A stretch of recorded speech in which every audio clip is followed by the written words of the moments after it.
할렐루야. 3월 22일 정시 매일 예배입니다. 오늘도 정시 매일 예배를 통해서 경건의 일과를 세우고 성령 충만하며 성도의 영화가 나타난 삶의 주인공 되길 원하는 여러분들을 주의 이름으로 사랑하고 축복합니다. 우리 함께 사도신경으로 신앙 고백하며 오늘의 예배 시작합니다. 전능하사 천지를 만드신 하나님 아버지를 내가 믿사오며 그 외아들 우리 주 예수 그리스도를 믿사오니 이는 성령으로 잉태하사 동정녀 마리아에게 낳으시고 본디오 빌라도에게 고난을 받으사 십자가에 못 박혀 죽으시고 장사한 지 사흘 만에 죽은 자 가운데서 다시 살아나시며 하늘에 오르사 전능하신 하나님 우편에 앉아 계시다가 저리로서 산자와 죽은 자를 심판하러 오시리라. 성령을 믿사오며 거룩한 공회와 성도가 서로 교통하는 것과 죄를 사하여 주시는 것과 몸이 다시 사는 것과 영원히 사는 것을 믿사옵나이다. 아멘. 함께 찬송하겠습니다. 찬송가 430장 주와 같이 길 가는 것 찬양합니다.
매일의 기도 한 목소리로 드리겠습니다. 참 평강의 주님, 오늘도 새로운 하루를 주시고 복되게 하시니 감사합니다. 하늘에 속한 자, 하나님의 자녀로서의 삶을 권세로 살게 하시며 오직 하나님의 말씀을 즐거워하며 따라 살게 하심을 감사드립니다. 다윗처럼 오직 우리 주님만을 내 앞에 모시고 오직 주님만이 우리의 전부이심을 고백하는 삶이 되게 하시고 그러므로 인해 주님께서 늘 우리의 전부가 되어주심을 경험하고 누리는 삶이 되게 하옵소서. 우리의 가정과 교회를 위해 기도합니다. 일터를 위해 간구합니다. 나라와 민족들을 위해 주님의 은혜를 구합니다. 구원과 치료와 회복의 은혜를 내려주셔서 어그러진 모든 것들이 바로 세워지게 하시고 평화를 이루게 하옵소서. 이제 일상이 된 경건의 일과를 통해서 성령의 충만, 성도의 영화를 이루게 하옵소서. 주님 사랑합니다. 언제나 자기 눈동자같이 우리들을 사랑하시는 주 예수 그리스도의 이름으로 기도드립니다. 아멘. 오늘 주시는 하나님의 말씀은 사무엘상 25장 36절에서 44절까지의 말씀입니다. 제가 받들어 있습니다. 아비가일이 나발에게로 돌아오니 그가 왕의 잔치와 같은 잔치를 그의 집에 배설하고 크게 취하여 마음에 기뻐하므로 아비가일이 밝은 아침까지는 아무 말도 하지 아니하다가 아침에 나발이 포도주에서 깬 후에 그의 아내가 그에게 이 일을 말하매 그가 낙담하여 몸이 돌과 같이 되었더니 한 열흘 후에 여호와께서 나발을 치심에 그가 죽으니라. 나발이 죽었다 함을 다윗이 듣고 이르되 나발에게 당한 나의 모욕을 갚아주사 종으로 악한 일을 하지 않게 하신 여호와를 찬송할지로다. 여호와께서 나발의 악행을 그의 머리에 돌리셨도다 하니라. 다윗이 아비가일을 자기 아내로 삼으려고 사람을 보내어 그에게 말하게 하매 다윗의 전령들이 갈멜에 가서 아비가일에게 이르러 그에게 말하여 이르되 다윗이 당신을 아내로 삼고자 하여 우리를 당신께 보내더이다 하니 아비가일이 일어나 몸을 굽혀 얼굴을 땅에 대고 이르되 내 주의 여종은 내 주의 전령들의 발 씻길 종이니이다 하고 아비가일이 급히 일어나서 나귀를 타고 그를 뒤따르는 처녀 5과 함께 다윗의 전령들을 따라가서 다윗의 아내가 되니라. 다윗이 또 이스루엘 아히노암을 아내로 맞았더니 그들 2사람이 그의 아내가 되니라. 사울이 그의 딸 다윗의 아내 미갈을 갈림에 사는 라기스의 아들 발디에게 주었더라. 이는 하나님의 말씀입니다. 할렐루야. 주님의 은혜와 사랑과 축복이 오늘도 함께 예배하는 여러분 가운데 가득하시길 주님의 이름으로 축원합니다. 어제와 오늘의 말씀은 아비가일이 주인공이다 이렇게 말할 수 있는데 아비가일은 나발의 아내인 자임을 보게 되는 겁니다. 우선 그녀가 자신의 온 가족들을 절대절명의 화해에서 구하게 됨을 보게 되는데 앞에 말씀에 보게 되면 나발의 미련한 짓으로 인하여 큰 화가 이제 임박하게 되는 거죠. 다윗이 칼로 무장한 400명을 데리고 그들을 치러 오는 상황이었기 때문입니다. 여러분 이미 다 아는 얘기라 다시 말씀드리지는 않습니다만은 충분히 그럴 만한 그런 상황이 된 거죠. 나발이 방자하게도 다윗을 모욕하고 또 업신여기게 되었음을 보게 되는데 그로 인하여 이제 큰 화가 이르게 된 거죠. 하인으로부터 남편 나발이 다윗에게 대하여 어떻게 했는지에 대해서 알게 되고 또 그것이 얼마나 큰 화를 가져오게 될 것인가 하는 걸 알았던 아비가일은 즉시 가서 그 문제를 해결하게 되었고 그러므로 해서 그 위기에서 자신의 가족들을 구원하게 되고 또 그러므로 해서 자칫 다윗 역시 나발의 가족을 해쳤다라고 하는 그러한 두고두고 책망거리가 될 그런 일이 될 수 있는데 그것을 미연에 방지하도록 했음을 보게 된다라고 하는 얘기입니다. 자, 그런 연의 오늘 말씀인데요. 아비가일이 나발에게로 돌아오니 이렇게 말하고 있죠. 그렇게 문제를 해결하고 나발에게로 돌아왔다는 거죠. 와서 보니까 참 이게 말이 안 되는 거예요. 나발이 큰 잔치를 벌이고 크게 취하여 그의 마음에 크게 기뻐하고 있음을 보게 되는데, 그 잔치의 규모가 마치 왕의 잔치와 같았다, 이렇게 말하고 있는 거예요. 그가 얼마나 정말 뻑적지근하게 잔치를 벌이게 되었는가 하는 것을 보게 되는 거죠. 그러면 여러분, 왜 이것이 참 어리석고 또 참 미련한 일인가라고 할 때, 임박한 화를 알지 못하고 이런 잔치를 벌였기 때문이죠. 여러분, 지금 잔치할 때가 아니잖아요. 다윗이 칼로 무장한 400명을 데리고 자기를 치러 오고 있는데, 여러분, 그러한 위험, 그런 정말 큰 화를 그가 알지 못하고 큰 잔치도 보통 잔치가 아니라 왕의 잔치를 벌이게 되었기 때문이다 라고 하는 말씀인 거예요. 다시 말해서 잠시 후의 일을 알지 못하는 거예요.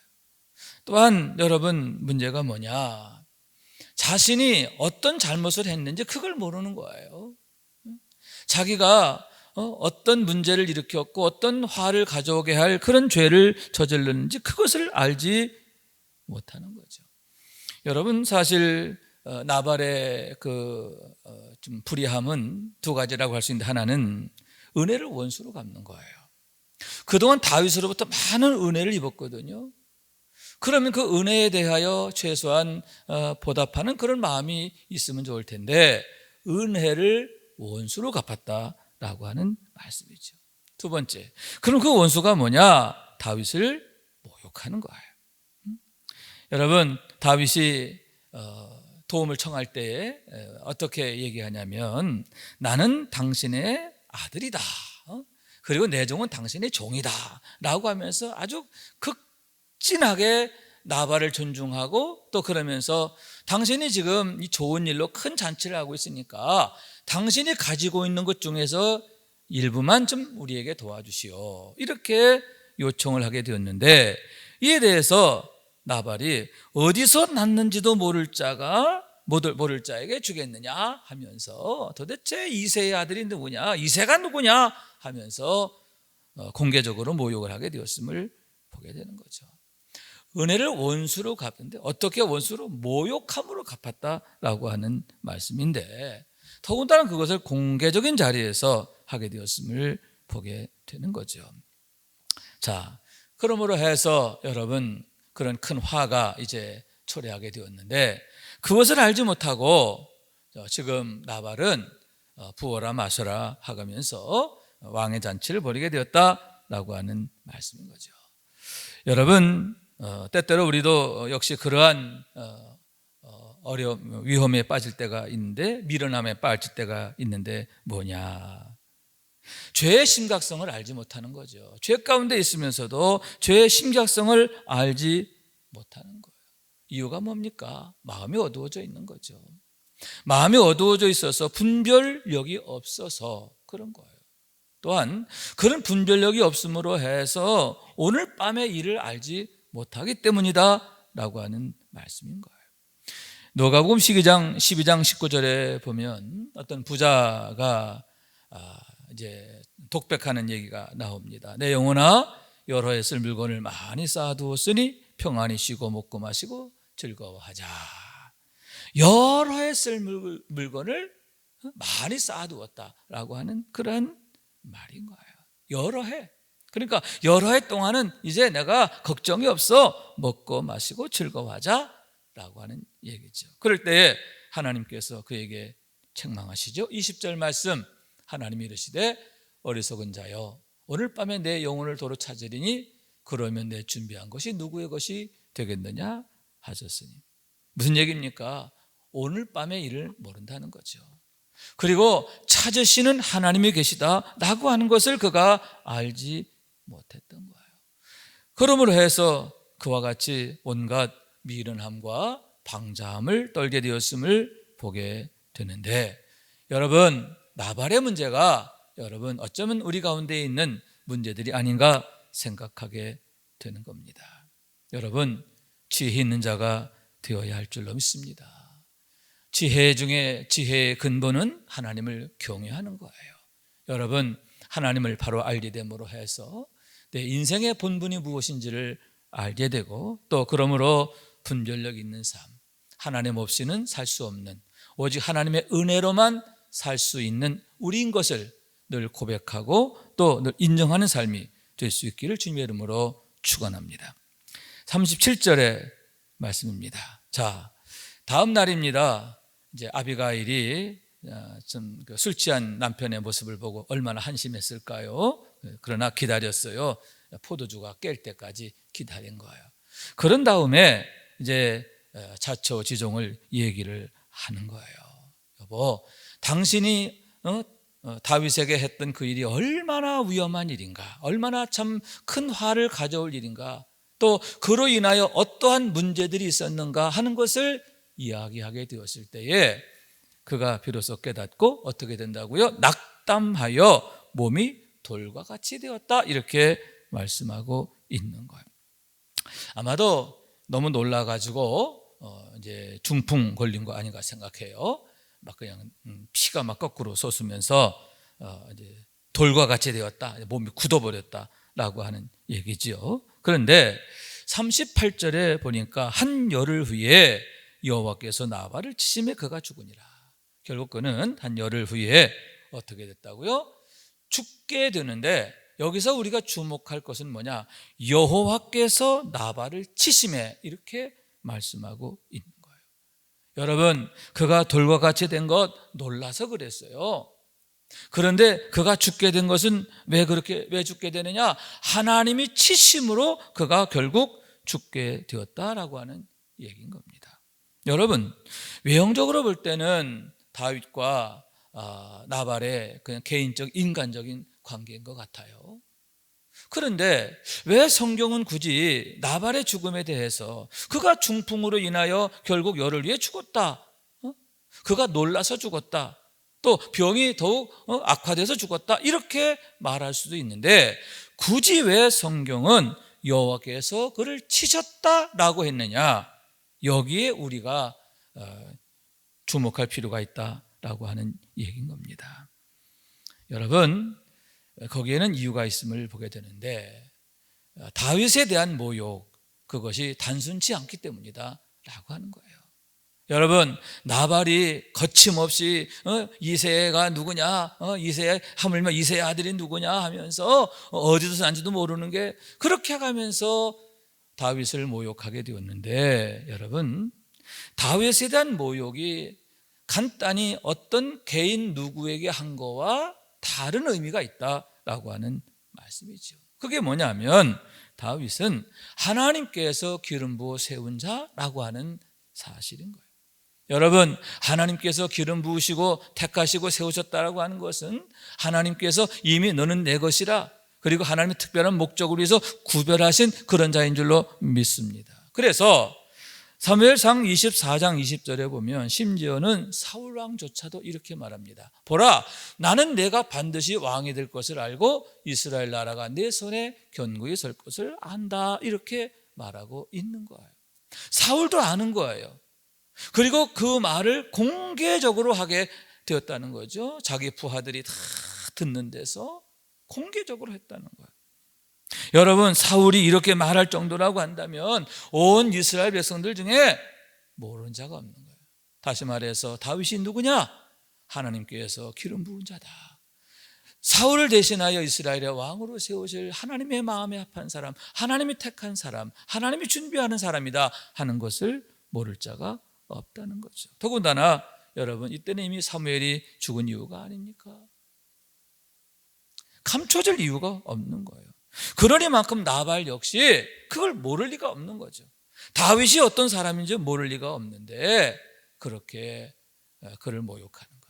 여러분, 하나님께서 기름 부어 세운 자를 모욕하는 것은 결국 하나님을 모욕하는 것과 다를 바가 없기 때문에 하나님이 치셨다, 성경은 이렇게 말하고 있음을 보게 되는 거예요. 그런 의미에서 여러분, 우리가 하나님께서 세우신 자, 하나님께서 보낸 자에 대해서 환대하고 선대하는 것은 얼마나 큰 축복인가 하는데, 요한복음 13장 20절에서 이렇게 말합니다. 내가 진실로 진실로 너희에게 이르노니 내가 보낸 자를 영접하는 자는 나를 영접하는 것이요 나를 영접하는 자는 나 보내신 이를 영접하는 것이다 라고 하는 거예요. 당신이 택하여 보낸 자, 당신의 사자를 영접하는 것, 믿음으로 영접하고 사랑으로 영접하는 거죠. 그러면 나를 영접합니다. 주님을 영접하는 것이 된다라고 하는 얘기인 거고, 아울러 예수를 주로 믿으면 하나님을 우리가 나의 주로 영접하는 것과 똑같다라고 하는 말씀이죠. 그런 면에서 가장 모범적 모습을 보여주는 게 바로 고넬료다 이렇게 얘기할 수 있는데, 성령께서 베드로를 청하게 하셨을 때 베드로가 자신의 집에 들어올 때에 그를 어떻게 영접했는가? 하나님께서 보낸 자로, 주님이 보내신 자로 영접하고, 또 그것은 여러분, 그리고 또 그가 전한 말씀을 하나님의 말씀으로 듣잖아요. 왜? 하나님이 보내셨으니까. 베드로의 말로 들은 게 아니라 하나님의 말씀으로 들었고, 그때 성령께서 그들 가운데 임하셨음을 보게 되는 겁니다. 그러므로 여러분, 항상 우리가 신앙생활 하면서 늘 하나님의 말씀을 들을 때, 또 신앙생활할 때 항상 중심이 있는, 늘 축복된 은혜가 있는 신앙생활 될 수 있기를 주님의 이름으로 축원합니다. 39절의 말씀을 봅니다. 자, 이렇게 해서 나발이 죽었다 하는 그런 말을 다윗이 듣게 되었습니다. 그럴 때에 아하, 하나님이 갚아주셨구나 이렇게 고백을 하면서 소년들을 아비가일에게 보내게 되는데, 아내로 삼으려고, 자기 아내로 삼으려고 사람을 보냈다라고 하는 얘기인 겁니다. 그렇게 해서 여러분, 아비가일이 다윗의 아내가 되는데, 결론적으로 이제 아내가 되는 거예요. 근데 억압적으로 하는 것 같지는 않아요. 오늘 말씀 보니까 다윗이 이렇게 사람을 보내어 청했을 때에 그녀가 급히 일어나서 나귀를 타고 따르게 됨을 보게 되는데, 무슨 얘기냐? 아비가일이 너무너무 기뻐하며 또 감사하며 다윗을 따르게 되었다 하는 그러한 얘기인 거죠. 그러므로 해서 아비가일이 다윗의 아내가 되는 그런 축복을 얻게 되는데, 여러분, 그는 이미 나발과 결혼했던 사람이에요. 미망인이죠. 그런데 그런 그녀가 다윗의 아내가 되는 그러한 놀라운 영광을 얻게 되었다, 그런 얘기입니다. 그런 면에서 여러분, 아비가일이 얻은 영광은 참 대단하다 이렇게 말할 수 있는데, 우선 다윗에게 있어서 어쩌면 첫 번째 부인과 같은 역할을 하게 되었기 때문입니다. 본래는 미갈과 결혼했어요. 그러나 사울 왕이 다윗을 죽이려 하는 일로 말미암아 결혼했으나 이혼한 상태가 됐죠, 거의. 그래서 완전히 이제 남남처럼 이렇게 되어버리고 말았습니다.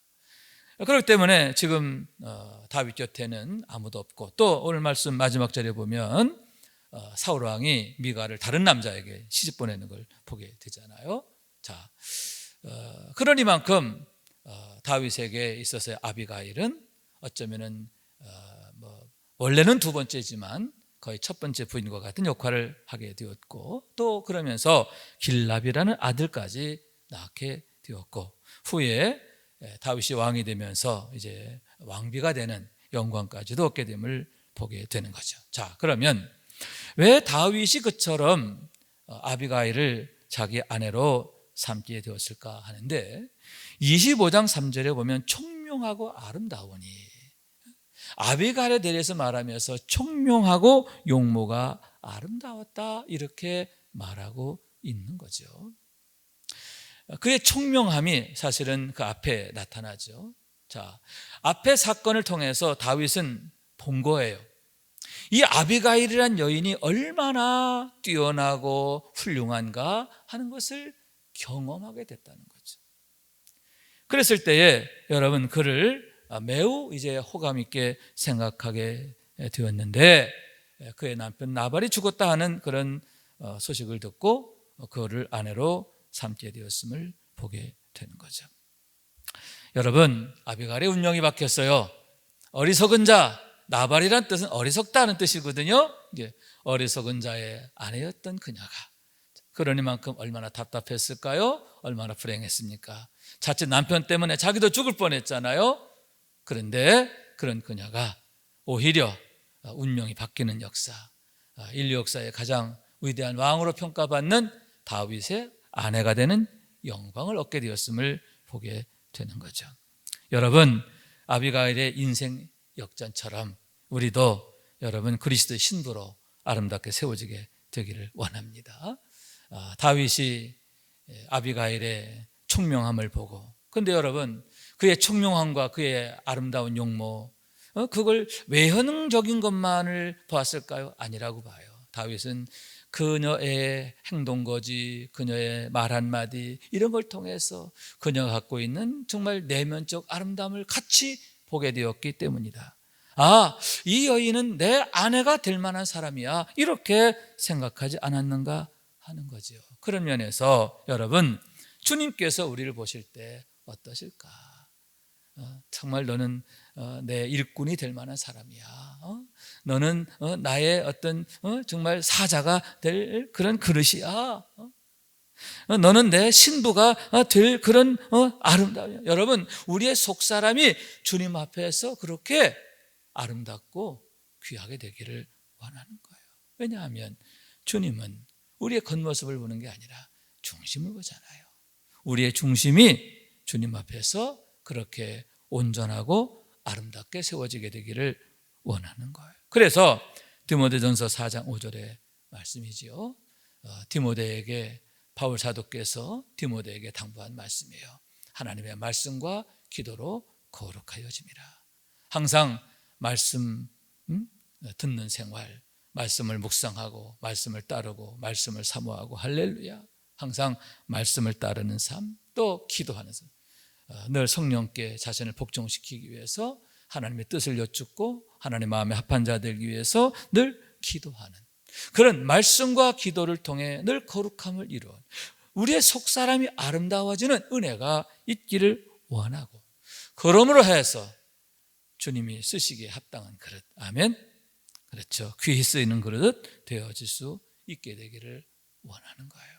여러분, 늘 주님이 사랑하시고 기뻐하시고 또 복주시고 또 들어 쓰시는 축복의 주인공 되는 우리 모두가 될 수 있기를, 그런 가정이 되어지고 그런 자녀들이 되어지는 축복이 있게 되기를 주님의 이름으로 축원합니다. 기도하겠습니다. 자비하신 하나님, 감사합니다. 저희를 사랑하셔서 오늘도 예배하는 자 되게 하심을 감사합니다. 지혜로움으로 자신의 가족을 위기에서 구했던 아비가일을 봅니다. 참 지혜는 믿음에서 나오는 줄로 믿습니다. 하나님을 아는 지식에서 나오는 줄로 믿습니다. 더욱 말씀과 기도로 거룩하여지고, 그래서 하나님이 준 지혜와 총명으로 늘 믿음으로 우뚝 서서 우리 가정을 구원하고 또 이웃을 구원하고 또 하나님의 교회를 은혜롭고 든든하게 세워가는, 날마다 하나님 나라의 삶을 능력으로 살아가는 우리 모두가 될 수 있도록 도와주옵소서. 주 예수 그리스도 이름으로 기도하옵나이다. 아멘. 주님 가르친 기도드립니다. 하늘에 계신 우리 아버지여, 이름이 거룩히 여김을 받으시오며 나라가 임하시오며 뜻이 하늘에서 이룬 것 같이 땅에서도 이루어지이다.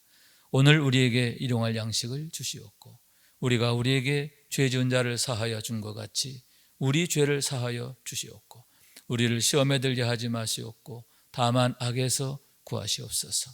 나라와 권세와 영광이 아버지께 영원히 있사옵나이다. 아멘.